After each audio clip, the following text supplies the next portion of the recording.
All right, what's up, guys? Welcome back to Late Night Shots Podcast, episode 126. We got Kaleb Young here today, so how are we doing? Doing great. Yeah, so before we get into this episode, Derek has a quick word from our sponsors.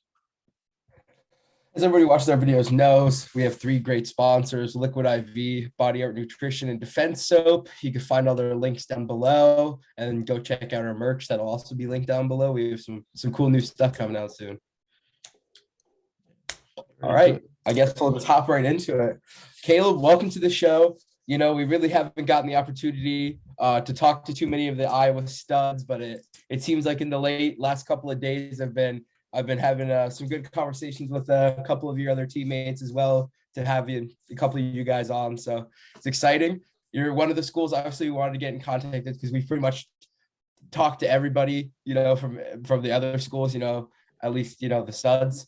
So it's great to have you on to kind of start our relationship with the Iowa guys. So, I guess we'll get into it. What are you kind of thinking? Your thoughts are, obviously this last season has just pretty much ended for everybody. So, what were your thoughts on the season? How do you think, yourself and the team performed? I think that, we kind of left a lot on the table. We didn't finish the season how we would have liked to. When you come to a school like Iowa, you come here to win national championships, and I wasn't able to do that, and we weren't able to do that as a team. So, that's fallen short of our goals. So, we got to get back on the horse, and I obviously won't be on the team competing anymore for the university, but, still working out the guys on the team and pushing them to achieve those goals.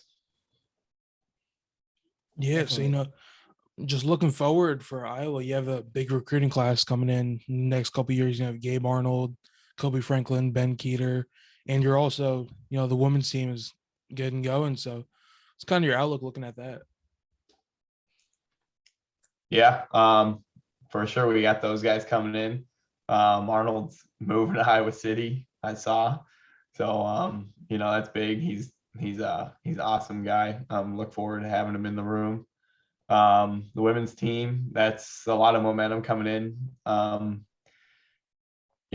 necessarily for the men, but just for wrestling in general, I think.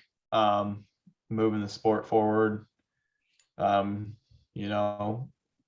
lot of good guys coming in, and I think there are probably some other guys that maybe haven't decided yet, but might change their mind, head our way. So looking forward to the future and just building. Yeah. And another big one is, now that your collegiate career is over, like, what are kind of your plans for the future? Planning on staying with the Hawkeye Wrestling Club, training with the guys on the team, competing. I have one more semester of school for my master's degree, and then I'm planning on doing a PhD after that. So I'll still be in school at Iowa for the next, 3.5 years or so. So I'll definitely be in town. Yeah. Awesome. Yeah, I mean, one of the biggest things I think a lot of people want to know was, what was kind of the team morale like after you guys, found out that Spencer Lee wasn't going to be wrestling this year?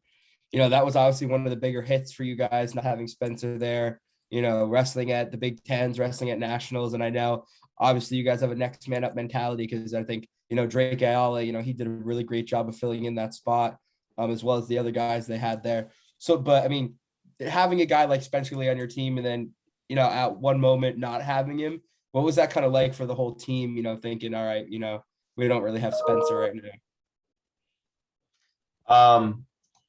Something our coaches preach to us is you're a heartbeat away from the lineup. So, you got to be ready to go. If you're third string or fourth string, you got to be ready to go. And it's something where, Drake stepped up. He filled in the spot. As a true freshman, and those are filling in for Spencer Lee. Those are big shoes to fill. Spencer's one of the best in the world. Not having him in the lineup hurts, but that's not something that we can, get down on, because, we've got other guys that can perform. And, we needed other guys to step up, and it's hard sometimes because going into dual meets when you have 5 or 6 points almost guaranteed every match. Yeah. That's nice. That's a good way to get things rolling. But guys step up, fill in those positions, and that's something we're working on. You gotta be ready to go when your name's called. But I think Drake did a good job, and I think he'll continue to do a good job into the future. He's a stud. Definitely. I don't know if there are any events going on before like the World Championships and stuff like that, but are you planning on competing anytime soon on the freestyle scene? Probably not anytime within the next couple months, maybe like into the fall, next spring, when kind of the cycle starts again. Yeah, I got you. So yeah, there. Yeah. And I mean, one thing about obviously, coming off of, a team national title, if you want to kind of talk to us a little bit about, what that year was like for you guys. You guys seem to just be a force to be reckoned with at that time. Everybody was firing on all cylinders. It seemed like everybody was healthy, even though, we come to find out that Ironman was hurt and Spencer was hurt. And, I think that's kind of when a lot of fans started to question, if Spencer was going to come back when we found out he tore both of his ACLs again. So, talk about that championship year and just how that kind of went for you and the team. Yeah. That was good. I mean, it was exciting. Guys were wrestling well. We felt good. We were competing the way we wanted to. I think not all of us, and probably not even Spencer, because I mean, Spencer holds himself to the highest standard possible, and he expects to go out and get everybody in 20 seconds, and he does a lot of the time. But I think that wrestling in Iowa, it's like guys on the team probably should have been competing with Spencer more, where, if we're competing with Spencer for the Hodge Trophy, then we got a really, really good thing going. So coming off that season, winning a national title as a team was awesome. And it was something that you want to keep going. So, we got knocked off, but, want to get things rolling and build back up to that, I think. Definitely. Yeah. Looking back on things, now that your career is over, in the first place, what kind of led you to choose Iowa as a school you wanted to continue your career at? I didn't watch college wrestling a lot or a ton growing up. And then I started to go to Young Guns Wrestling Club in Western Pennsylvania in like middle school. And then I started going to some college dual meets. I went to the Penn State Iowa match like 4 or 5 years in a row from like 8th grade through my senior year. And I had come out to Iowa a couple of times on like unofficial visits and got to work out in the room. I worked out with Morningstar a couple of times throughout high school. I just, I really like the atmosphere out here, and I still do. That's something that, I love being in Iowa City, and I could feel that even when I came here as a sophomore. I could feel the atmosphere and feel the energy. The fans out here, they love wrestling. They they push you to be your best, and they expect us to be our best. So just that the drive and fight that the program possesses is something that drew me here, and I've loved my time here. Yeah, and another thing, wrestling those home dual meets in Carver Hawkeye Arena, people say it's like a surreal experience. Like, what do you feel about that? Just like your time? Yeah, it's awesome. I mean, we wrestled in front of like, I don't know, we probably averaged, I don't know, I guess the numbers have probably come out, but it seemed like the Carver was pretty full almost every single match. So wrestling in front of 14,000 people on a weekly or bi-weekly basis is pretty awesome. There's a lot of energy, a lot of noise, and you want to go out and you want to compete and get your hand raised. have the crowd eating out of your hand. It's awesome. Wrestling Carver's like nothing else I've ever witnessed in my life. Yeah, and then like one Definitely. I last mean, thing would be, you guys got Real Woods coming in next year. That's I think a multiple time All-American at this point. He's kind of going to be the front runner for a national title. To bring him into the program, like, and you're going to be working with him, obviously. What's that kind of like? Yeah, Real's awesome. So he was in town a couple weeks ago. We got to hang out with him. Um, he's unbelievably talented, athletic, tough wrestler. That's something that, we want to have on our side. So it's good to have him coming in, and excited to watch him wrestle in the Iowa singlet.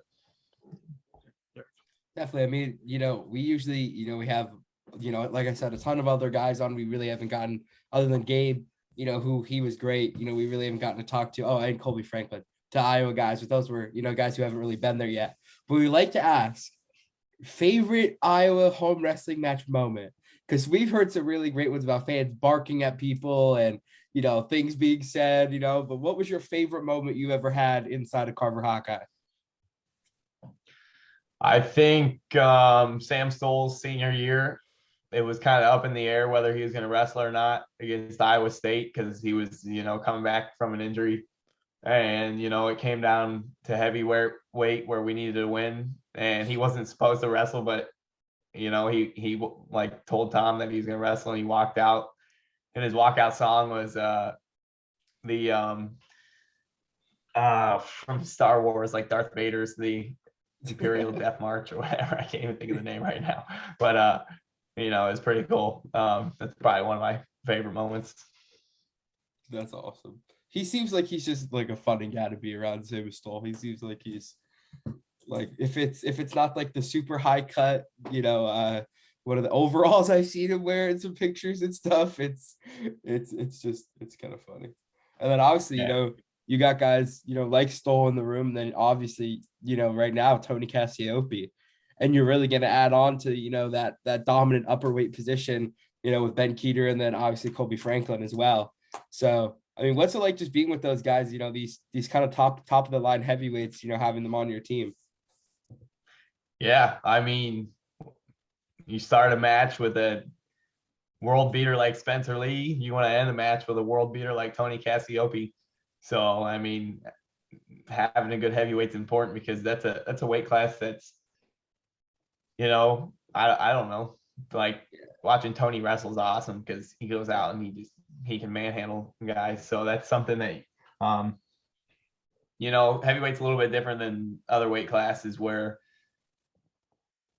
there's a wide range of weights, because it goes from 197 all the way up to 285, where, you got smaller, more athletic heavyweights, and you got bigger, horsepower heavyweights, and you got everything in between. So, heavyweight's an interesting weight class, and it's good having those good guys on your side, especially Tony. He might be the strongest person I've ever met.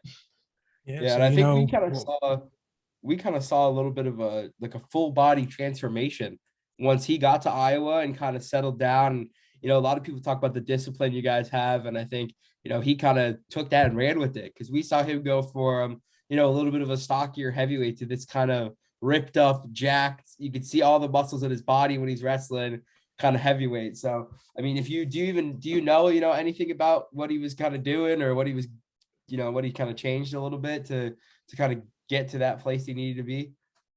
Yeah, I think that what was that, like 2 summers ago? Tony was in Yeah. the weight room like religiously, and he was in there probably every time I went into Carver, it seemed like. So, he I think he had a goal of what he wanted his body to look like, and wanted, for his wrestling, because looking good's one thing, but being able to kick somebody's tail around the mat's another thing. So I think, Tony had an idea of where he wanted to go with his body and his shape in order to be able to, kick butt. So, and he was, I don't know, obsessed with it maybe. And he looks good. He's strong. He's fast. And he's pretty freaking good at wrestling. Definitely. I think there were a couple other big matches that happened in the offseason. I don't know if Ironman versus Konchakishvili went down. I know that was a big one. You know, he Yeah, knocks yeah, off. that was that. Yeah, What was that? he knocked off the Olympic champ. So Yeah, that was awesome. That was kind of like during COVID when season wasn't starting to midway through January, and we had like the Hawkeye Showdown or whatever it was yeah, called, and at Extreme Arena. So, um, that was a good event. That was good for Ironman. He wrestled really well. He beat an Olympic champ. Ironman has unbelievable talent, and he's a fun guy to watch wrestle. So that was a cool match to witness. yeah, it's gonna be good to see him running back Yeah. on senior level. Yeah, Yeah, definitely. for sure. Definitely. I mean, talking, about Jaden Ironman, he was one of those guys this year that, we kind of saw the injuries take his toll. And, I think we saw that with a lot of guys from a lot of different teams. Once we got to nationals, you could just see guys were just what seemed to be taped together. Obviously Michael Kemmer, who was in that same kind of boat with Ironman, just unable to, kind of finish matches because of those injuries. So, was it, do you think it's, obviously, I'm sure you guys have a great athletic training staff that, try to, keep the best of it? Or do you think those guys were kind of just throw it all out there? They didn't really, there was obviously that's their last year wrestling and it was just kind of like let it fly. Yeah, I think so. I mean, it's your last chance to achieve your ultimate goals in the sport as far as collegiately. So, I mean, you got to make adjustments. Your shoulders beat up. You got to learn how to wrestle, keep it in good positions where you're not, getting it hurt or more injured, or putting yourself in positions to risk having to forfeit the match. So I think making adjustments and going out there, and good wrestlers can make adjustments and they can still compete at the highest level, even when they are, a little beat up. I mean, part of that is probably not getting your joints injured in the first place. And, that's hard when you're wrestling, the elite guys in the country. So then if that does happen, unfortunately it does a lot of times, then you got to make adjustments so that you can continue to compete at a high level. Yeah. Yeah. So I mean, what? no, go ahead. You're good.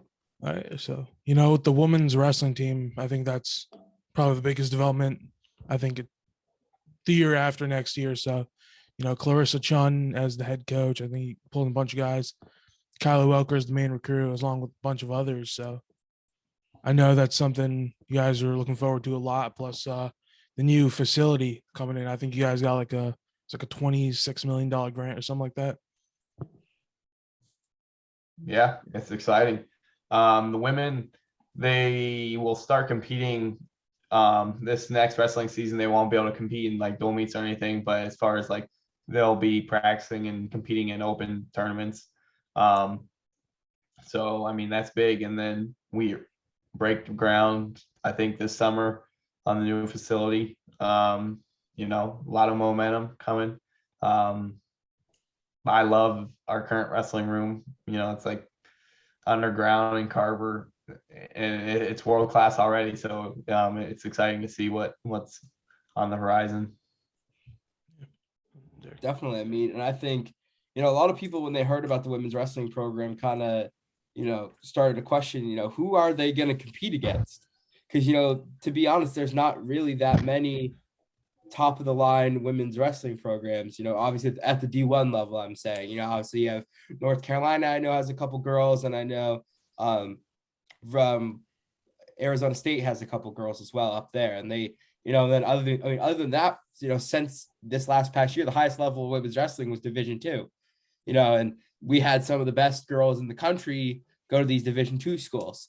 And now, you got these, obviously Iowa, and I know there's a couple other big schools, starting women's wrestling. So do who they're going to compete against, or is it just going to be kind of a good mix of some D1 and some high level D2 girls? I honestly don't know. I mean, looking forward to seeing it, but I'm sure that once the ball gets rolling, that more schools will pick up Division I women's wrestling programs, and then, you know, go from there. I don't know right now, obviously. Still 2 years away, or what, a year and a half. So look forward to seeing it, but not sure at this moment. Yeah, so just kind of going back, but looking back on your own collegiate career, your high school career, whatever, what are kind of your takeaways from it? I don't know. As far as life, as far as wrestling, I mean, my takeaways are that, I need to get to my attacks and finish and be gritty and, ride hard and get back points on top. But I mean, outside of that, I think that, skills and mindsets from wrestling, transfer over into life, because, practicing, in the Iowa wrestling room is hard work, and, going to school and trying to get working to get good grades while you're practicing and competing, it's a lot of time, it's a lot of work, and, you learn time management, you learn work ethic, and all that stuff transfers over to the outside world. And so I think that, the positives of wrestling go beyond just wrestling. So, yeah, And then, I think it's irreplaceable. Yeah. So, looking I at think more your than- wrestling career also, what would you have to say your favorite moment was?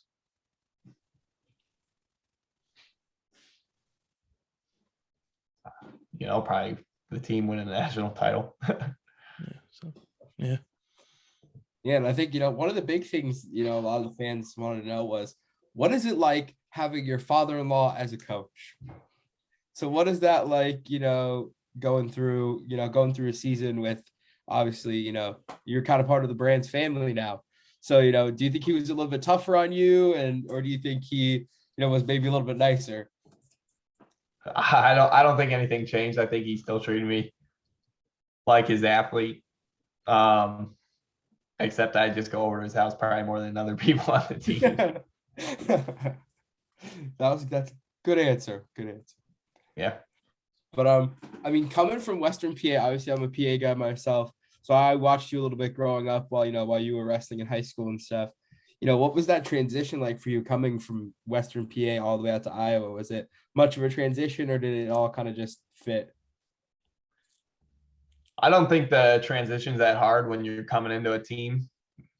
I was coming in, Kemmer was already here. So I wrestled with Kemmer from middle school through high school. He was one of my training partners. You move here and you're 700 miles from home or whatever, but, I never felt homesick because I was surrounded by guys that, had the same mindset and the same goals as me. And, you mesh pretty well. So the transitions, it's an easy one. The transition from high school wrestling to college wrestling, on the other hand, is harder because, you're not wrestling a good guy every now and then. You're wrestling a good guy every practice and every match. So,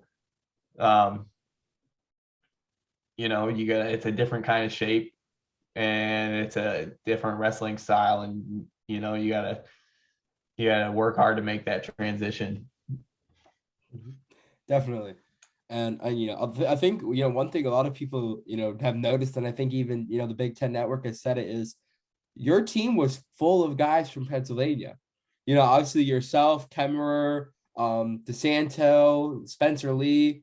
Those are some of your biggest name guys. So what was it like, kind of having all these kids from PA kind of go out and wrestle for Iowa?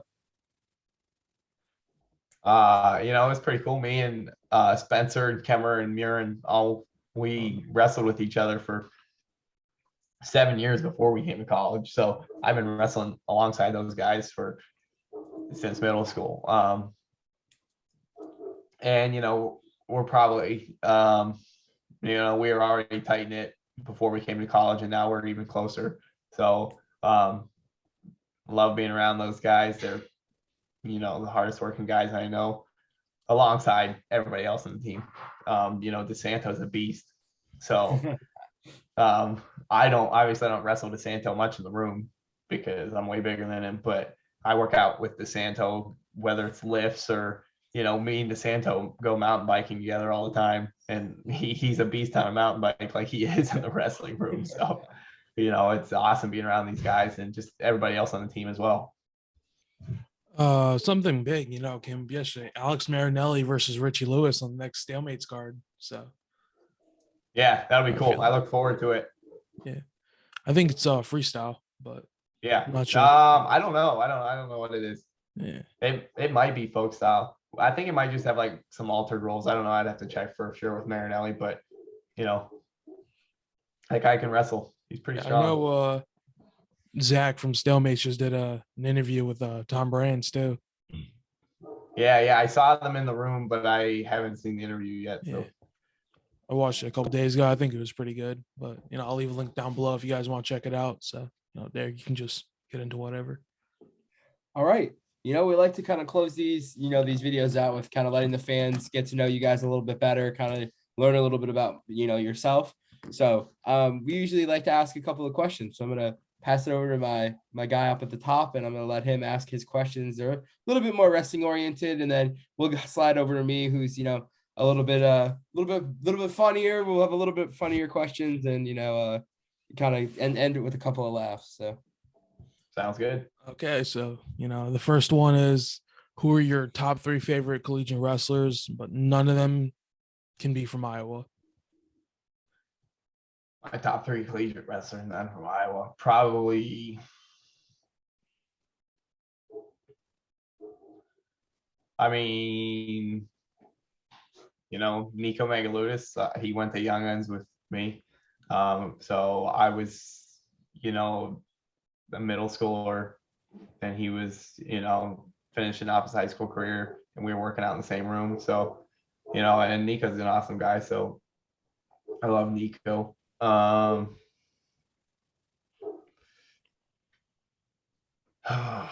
me think. I like a lot of guys from Iowa. Probably, Coleman Scott. I liked watching Coleman Scott growing up. He was from the same area. Unfortunately he pinned an Iowa guy at nationals. So, but other than that, I like Coleman. Probably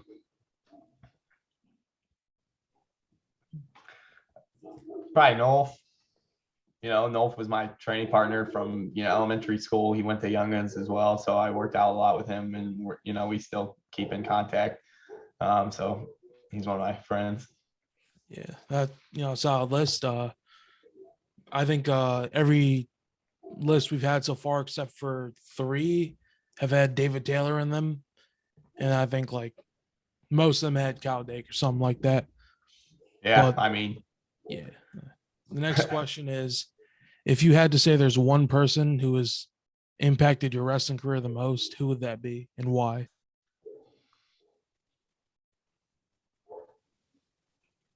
I think, probably Ryan Morningstar, because he was the original person that recruited me to Iowa. I think he was the first coach from Iowa I had met, and I worked out with him when I was a sophomore in high school. So, that kind of, got the ball rolling for me to come here, and, nowhere else I would have rather been. Yeah. So, that's it for my questions. Derek, you can take it away. All right. Awesome. So like I said, my questions are going to be not as serious, a little bit more funny, and most of the time food related. So what flavor was your wedding cake? Chocolate. I think it was supposed to be just chocolate, but it ended up having like raspberry in it, which wasn't Madigan's favorite. So I think there was a mistake there, but it was chocolate. Good to know. Good to know. What's your favorite flavor of Pop-Tart? S'mores or brown sugar cinnamon. Whoa. Those are very opposite ends of the s'more spectrum, of the Pop-Tart spectrum. Interesting. What's your favorite breakfast food? My favorite breakfast food. I eat like eggs and hash browns and bacon and a blueberry pancake like almost every single day. So if I had to pick between those, then probably the blueberry pancake. Interesting. Last question. We like to ask this question to everybody. Actually, I have two more, but we'll ask this one first. We ask this question to every single person. You could take 4 of your Iowa Hawkeye teammates with you into the zombie apocalypse. Who would they be, and the reason why on each one of them? My teammates, only Yeah. my teammates, not the coaching Only staff. your teammates, no coaching staff. I'd take DeSanto because he would probably, he could probably hit a fireman's carry on any zombie there is. Tony because he's huge and very muscular, and Marinelli because he probably owns the most guns out of any of my teammates. Awesome. Last question. Now, wait, which Brand's brother is your father-in-law? Tom, Tom. Okay. What was your favorite activity you've ever done with Tom Brands? my favorite activity. Me and Tom mountain biked in Wyoming last summer, and that was pretty awesome. So we, rode our bikes up the side of a mountain. That was pretty awesome. Awesome. And just to kind of close it out, like we said, any Iowa guys that want to come on and talk, we'll reach out to you. You reach out to us, Tom or Carrie. If you want to come on too, you're more than welcome to it. You could be our second coach we've ever had on the podcast. But hopefully we get to talk to a couple more Iowa guys and spread our love for the sport through everybody. So you said you were in contact. Who you've been talking to? Well, I don't want to leak anything too soon, but you did mention him in this video. He'll be on tomorrow, so you'll have to wait and find out. All right, sounds good. So, this has been Late Night Shots podcast. See you guys again next time.